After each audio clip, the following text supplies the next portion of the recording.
Amma durallee akkuma beekamu biyya kana keessatti namuma keenya nama Oromootii fi Tigree Amaara dabalatee hanga lakkoofsan nama 400 fi wayii ga'u manadhaa keessatti boombiin itti darbamee akka jirutti gubate namni.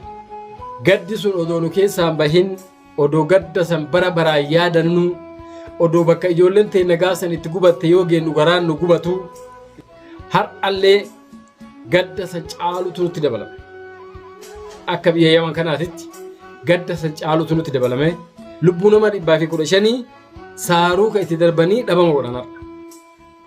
Assalaamu alaikum wa rahmatullahi wa barakatuhu. Akkam nagaa keessanii fayyaadha jirtu hordoftoota fi kabajamtoota Sa'iid Oroo bakkuma jirtanitti. Nageenyi kiyya ka'uun irraa madda isinaa gahu isiniin jecha alhamdulillahi rabbil aalamiin. Namni gaa lubbuun jiru nagamu walii hawwa nagamu waliif dhaama hordoftoota fi kabajamtoota kiyya kan biyya keessaa fi kan biyya alaa jirtan akkuma amantaa keessanitti rabbiin nagaa ofii keessa isin akaatu isiniin jedha. Nageenyi waa mara dursa. Akkuma san immoo tuyyuu namoonni biyya nagaa keessa jirtan kan biyya keessaa fi kan biyya alaa jirtanilleen lammii keenya kan biyya ambaa keessa jiraatu keessa nuti warri Yaman akka Yamanitti yeroo mara rakkoo adda addaa keessummeessinee yeroo tokko rakkoo saarukaa keessummeessinee yeroo takka jalaa fi gubbaan ibiddi nutti boba'ee keessummeessinee rubbuun nama kamiitu harka rabbii jirti. Kuun du'aa, kuun jiraataa, kuun miidhamaa, miidhaan hedduu irra gaha. Har'a geenne galana rabbiin haa gahu. Keessattuu baqattoota keenya ka Itiyoophiyaa anallee dabalatee akka lolli biyya Yaman kana keessatti eegalee yoo xiqqaate har'a waggaa 2015 irraa eegallee akka lakkoofsa biyya Awurooppaatitti jechuudha. Waggaa meeqaf jecha waggaa 10 akkana waan ga'uuf rakkoo hedduu keessummeessinee as geenne. Warri ammoo rabbiin lubbuu isaa akka kanatti lubbuun ta'e baati jedhee akkasitti galmeesseef immoo hiriyoota keenya jaalatamoo manguddoo dubartoota ilmaan xixiqqoo hedduu of biraa dhabne hojii rabbiitii lola kana rabbi sababa godhe malee jennee har'a obsinee geenne. Nullee immoo sanuma keessaa rabbi hambifatee asiin nu ga'ee nama waa dubbatuu fi nama waa marfatu rabbi nu taasise. Amma durallee akkuma beekamu biyya Yaman kana keessatti namuma keenya nama Oromootii fi Tigree Amaara dabalatee hanga lakkoofsan nama 400 fi wayii ga'u manadhaa keessatti boombiin itti darbamee akka jirutti gubate namni akka kasalaatti gubatee waan goonu wallaallee boonnee awwaalanee nama keenya akka kasalaatti cilee ta'e kana. Gaddi sun odoo nu keessaan bahin odoo gadda san bara baraan yaadannu odoo bakka ijoolleen ta'e nagaa san itti gubatte yoo geennu garaan nu gubatu isaan gubatanii asii nu biraa godaanan yoo achi geennu osoo garaan nu gubatu qabrii isaanii yoo arginu odoo imimmaan roobnu har'a geenne godaannisa fokkataan nurratti darbee namni hedduun akka namumatti isa du'eefillee gaddee nuti warra lubbuun as keessa jiru odoo lubbuun jirru duune nu gaddaa ture namoonni hedduun. Har'allee gadda san caalutu nutti dabalame. Akka biyya Yaman kanaatitti gadda san caalutu nutti dabalame. Akkuma namuu beekaa jiru biyya Yaman kana keessatti lolli amma dura deemaa ture mootummaa Suudiitii fi mootummaa amma biyya qabu kan Yaman kana jidduutti deemaa ture. Xiyyaarran nurratti boombiin darbamaa ture. Wanni godhamin hin jiru rabbiin san jalaa nu baasee asiin nu gahe. Har'a mootuyyuu diinni diina caalu taraa walitti taraa warri naasuu namaa hin qabne biyya rakkattuu biyya miskiina abbaa rakkataa nyaachisaa baqataa keenya nyaachisaa akkuma badaan jiru tolaan jira biyya kana keessa. Biyya Yaman kana keessatti dhugaa rabbii dubbachuuf sha'abiin biyya Yaman kana wayiin immoo uummanni biyya kana uummata miskiina uummata baqatallee ija takkaan laalu roorroo irratti hin oofne yoo argate wajji nyaatu yoo dhabe rifatuuf uummata akkasiiti uummanni Yamanii. Isa kana keessatti waggaa dheeraa wajjin jiraannee biyya kana keessa jirraa kun asitti ilmoo horee barsiifatee guddifatee as keessatti dhalee guddisee bakkaan gahee heerumsiifate biyya kana keessatti jechuudha. Addunyaa tana irratti yoo barbaadde biyyi akka biyya Yaman jirtu jechuudha. Uummanni akka uummata Yaman miskiinaa, uummanni akka Yaman rahmata qabu yoo barbaadde illee agartu. Garuu immoo rakkoo yoo sitti dhufte uummata Yaman qofatti dhuftu nama as keessa jiru wajjin walitti dhufti jechuudha. Ramadaana guyyaa 15 Ramadaana dhiyoo dabarsinirraa qabnee mootummaa wayin immoo mootummoota gamtooman ofiin jedhan warra dhala namaatiif rahmata hin qabne dhala namaatiif roorroo hamtuu namarratti oofan akkuma amma argaa jiru. Waggaa tokkoof uummata Filisxeen dhiira fi dubartii isaanii dubartii garaa qabdu manguddoo akkanatti barbadeessanii lubbuun nama 40,000 meeqaa dhumaa jiru kana gara jabummaa achirratti raawwatan biyya Yaman kana irratti illee raawwataa jiran. Rakkoon isaan biyya Yaman kana keessatti raawwatan immoo nullee nu dhaqqabde wajjin waliin nu geettee gadda nu keessaa hin baane nu keessatti uumte. Har'a guyyaa har'aa Shawwaal guyyaa 30 guyyaa wiixataa ganama magaalaa Sa'aadaa jedhamtu keessatti uummata keenya baqataa Itoophiyaa Oromoo dabalatee Tigiree Amaara dabalatee akkuma Sumaan illee keessa jirti jedhama. Garuu bakka nuti amma jirru magaalaa ammaan irraa hasaa jiru tanarraa xiqqoo isii waan fagaatuu fi odeeffannoo achirraa nu qaqqabaa jiru ka Aljaziiraan dabarsee ka miidiyaan biyya kanaa dabarsee ka akkuma san immoo miidiyaan namoota dhuunfaa akkuma ammaan dabarsaa jiru kana dabarsee lubbuu nama hidhaa keessatti walitti qabamee achi keessa jiru jechuun lubbuu nama 115 dhiifama lubbuu nama 115 saaruu ka itti darbanii dhabama godhan har'a. Wallaahi akkan jirre godhan jechuudha. Mana hidhaa keessatti miskiina rizqii barbaada deemu ka jireenya ofii jijjiirachaa deemu ka jireenya haadhaaf abbaa isaa jijjiiruuf deemu warri ilma namaatiif laafinna hin qabne miskiina waa takka rakshira hin qabne saaruu ka itti darbanii bakka takkatti shiimoo godhan nama 115 bakka takkatti dhabama godhanii jechuudha. Namni 47 madaa laalessaa madaa hamaa madaanii mana yaalaa keessatti yaalamaa jiran. Warri waan kana dalagu warra garaa laafinsa namaa hin qabne mootummaa Ameerikaati. Uummata keenya ka du'e sanillee akka inni awwaalcha argatuuf fala ka barbaaduuf deemu mootummaa biyya kanaati. Uummata biyya kanaa ka an dura isinii dubbadhe miskiina san rakkoo nuti mudattetu baqataa nu keessa jiru rakkataa nu keessa jiru miskiina biyya ofiitirraa baqatee nutti dhufe nu waliin qunname jechuuf waan san dalagaa jiran.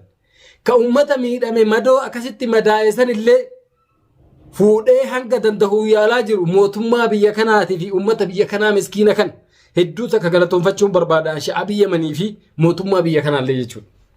Rakkoo isaan geettetu nu gahe nutilleen immootuyyuu gaafa bal'inaa isaanitti baqannee gaafa rakkinnallee rakkoo isaanitti dhufte isaan wajjin fudhanna jechuuf wanni kun guutuun nurra gahe lubbuu nama 115 har'a ganama saaruuka Ameerikaatiin dhabamanii jechuudha. Isaan nurraa darban isaan saaruuka Ameerikaatiin dhabama ta'anii shiimoo ta'an odoo jireenya ofii fooyyeffachuuf deeman gadda hamilee nama cabsu kana nurra gahe nuti warra lubbuun hafetu isaan dhabame san daran gaddee jechuudha akka sabaatitti. Gadda onnee nama cabsu jechuudha. Laalessa. Kanaaf isaan lubbuun isaanii dabarte lammii kenna. Rabbiin fuulli rabbii isaanitti haa tolu jechaa warra odoomatiin isaanii wal arguuf hawwu odoo jireenya isaa jireenya fooyyeffatee jireenya bareedaa arguuf hawwu rakkoon baqattummaa kana isaanirraan geette rabbiin lubbuu isaaniitiif rahmata haa godhu. Madoo keenya kanurraa madaa'an nama 47tu mana yaalaa keessa jira jedhanii amma akka magaalaa nuti jirrutti magaalaa sanaa kanaatitti jaaliyaan Itoophiyaa namoota dhuman sanii fi warra lubbuun dabartee amma tallaajaa jiran wayin immoo tuyyuu firiija jiran sanii fi warroota madaa'isan illee namni ergamee dhaqanii ka du'e bakka itti godhuuf ka madaa'e immoo haga danda'ameen akka sabaatitti akka bira dhaabannuuf deemanii jiranii odeeffannoo kana daranii immoo yoggaa isaan dhaqanii waan jiru akka gaariitti adda baasanii ija ofiitiin dhufanii ilaalan kan walitti hin deeminu ta'a. Kanaaf gadda hamaa onnee nu cabse waan goonu dhabnee rakkoo nuti keessa jirruu fi rakkoo Yamanii keessa jirtu uummanni Yamanii keessa jiru kana isiniin gahuu hawweeti malee waan gaariidha waan bareeda waan irra haasaanii waan surprise nama ta'u odoon taane waan hamilee nu cabse kanatu mee rakkoo nu keessa jiru kanaaf jecha bakkuma jirtanitti ummata kanaafis du'aa kadhaa. Ummanni Yamanii kun ummata gaafa bal'inaa nu dandahee nu nyaachisee nu obaasee mana nutti kireeffatee akka ofiititti nu laalee yoo nutti dhibamne nu bira dhaabbatee waan nutti rakkanne nu gargaaree nu wajjin jireenya oofachaa jiru jechuudha. Rakkoon isaanirra geette nullee nurra geetteet isaan keessatti rakkataan kenna miskiinni baararraa hafe asitti saaruka Ameerikaan isaan keessatti dhumaa jira. Seera biyya kamiitii nama tokko mootiyyuu baqataa seeraan ala deemu ka waraqaa takka harkaa hin qabne ka waraqaa UN hin qabne ka takkaa'uu baasaboora seeraan biyya kanaa seenu hin qabne yoo argan qabanii hidhuun seera biyya kamiitiyyuuti. Maa qabdanii hiitan jechuun hin dandeenyu jechuudha. Garuu warri garaa namaaf hin laafne warri onneen isaanii ilma namaatiif irraa hin rifan nuti mirga namaa eena jechaa ijoollee teenna. Tabaararraa hafte lubbuun isaanii qurxummirraa haftee nagahaan as baatee Yaman geette mana hidhaa keessatti saaruka itti darbanii akkasitti jiree yaaddoo isaanii kaayyoo isaanii abjuu godhanii hambisanii jechuudha. Gadda hamaa keessaan jiraan akka kiyyatti amma aniin viidiyootti bahee viidiyoo isinii waraabu kun gadda hamaa keessa jira. Akka lammiititti akka uummata Itoophiyaatitti Yaman kana keessa jirutti xiqqaa fi guddaan gadda hamaa keessa jira. Gadda hamaa tokko hammannee waan goonu dadhabnee liqim jennee liqimsinee boonnee dadhabnee dhiifnee rakkoo ta'een rabbi haa argu jennee rabbitti dhiifannee cal'ifnee jechuudha. Kanaaf ummata kiyya ummata kabajamaa hordoftoota kiyyaa kan muslimaa kan kiristaanaa kan biyya keessa jirtanii fi kan biyya alaa jirtan akkuma keenya rakkoon baqaa isin mudattee rakkoo ta'een tana rabbi malee yoo arge malee namni tokko arguu hin danda'u. Ganamaaf galgala biyya kana akka nama xumaasha dhukaasutti takkaa'u akka nama waan dhukaasan kana dhukaasutti sa'aat irraa daqiiqatti gurri kenna dhooyinsa saarukaa sagalee saarukaa kas gurra namaatiif dhageettiif hin tolle guyyurraa keessummeessaa jirra jechuudha. Biyya kana keessatti wallaahi waan garaas nyaatu waggaa 10 jechuudha. Keessattuu baatii ramadaanaati as dhayaan uummanni Ameerikaa kun biyya kana irratti ilaale darbaa jiru sagaleen meeshaan isaan saaruun biyya kana irratti darbaa jiran kayoo isaan yeroo takkitti darban manni ati keessa teetu akkana siinsocha ugidaarri ittiin hirkattu kun siinsocha silan irra gajjigaa ittee sodaattu. Namni maatii horatee as keessa jiru ilmaan dhalee as keessa jiru namni jireenya qabu gaa ilmaan dhaluu hin dhiisu. Sagalee saaruka darbamee yeroo inni dhooyu hammeenya sagaleetirra ijoolleen baara iddee si jalatti iyyitu. Waan gootu wallaaltee yaa rabbi si qofa jira jettee lubbuu teetii fi cinqama ilmaan kee si jala cinqaman cinqama dubartoonni si jala cinqaman kana gaaf tokko keessaa baanamu akkuma amma deemaa jirru kanatti nullee guyyaa tokko carraan kun nu gahee lubbuun teena dhabamti jechaa namoota sababaa saaruka saniitiin addunyaa kanarraa lubbuun isaanii godaante hedduu laalaa gaddaa har'a geenne jechuudha. Akkuma san akkuma dura jedhe har'a kinoo mana hidhaa keessatti lubbuu nama 115 saaruka Ameerikaatiin dabarti jechuudha. Saba Itoophiyaa ijoollee Itoophiyaa ka jireenya fooyyeffachuuf biyya Yaman kana keessa dhufanii gariin biyyuma kana keessaa biyya ofii godhatanii taa'anii jireenya ofii jijjiiruuf xaaran gariin immoo biyya kana karaa godhatanii nyaatanii dhuganii keessa darbanii Suudii seenuuf deeman walitti qabanii naannoo magaalaa Sa'aadaa jedhamtu keessatti lubbuun nama 115 saarukaan dhabamtee lubbuun nama 47 madaa hangana hin jedhame madaa'ee mana yaalaa jiranii madaayaa kennas rabbiin madaa isaanii madaa saree haa godhu jetti Oromoon nutillee akkasuma jennaa madaa isaanii madaa saree rabbi isaanii haa taasisu. Akkuma san immoo tuyyuu maaliifi madaa saree rabbi si haa taasisu wanni jedhamuuf sareen yoo hanga feete madooyti hin obsiteetumaan nama itti matu waan dhabdee obsite malee madama obsa waan qabdu jecha namni hoggaa waa jedhu akkas jedha mammaaka jecha kiyyallee keessa laallatina isin jechuu barbaada warra mootuyyuu lubbuun nu biraa dabarte saaruuka warra garaa namaaf hin laamne saaruuka Ameerikaatiin lubbuun isaanii dabarte rabbiin lubbuu isaaniitiif rahmata haa godhu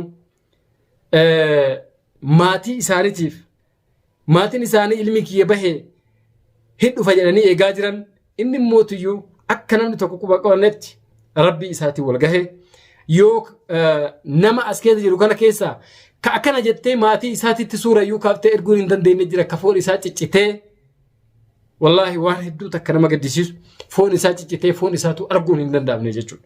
Kanaaf maatii isaaniitiifillee jajjabinna hawwinaa nutillee warra Yaman keessa jiru guutuu isaatu akka lammiititti warri gadda kana liqimsitan guutuu keenya jajjabina rabbi haa kennu jechaa biyya tanallee rabbi nagaa nuu godhe nullee nagaa ofii keessa akka nu kaa'u bakkuma jirtanitti du'aayii nuu godhaa isiniin jedha. Assalaamu alaikum wa rahmatullahi wa barakaatuh.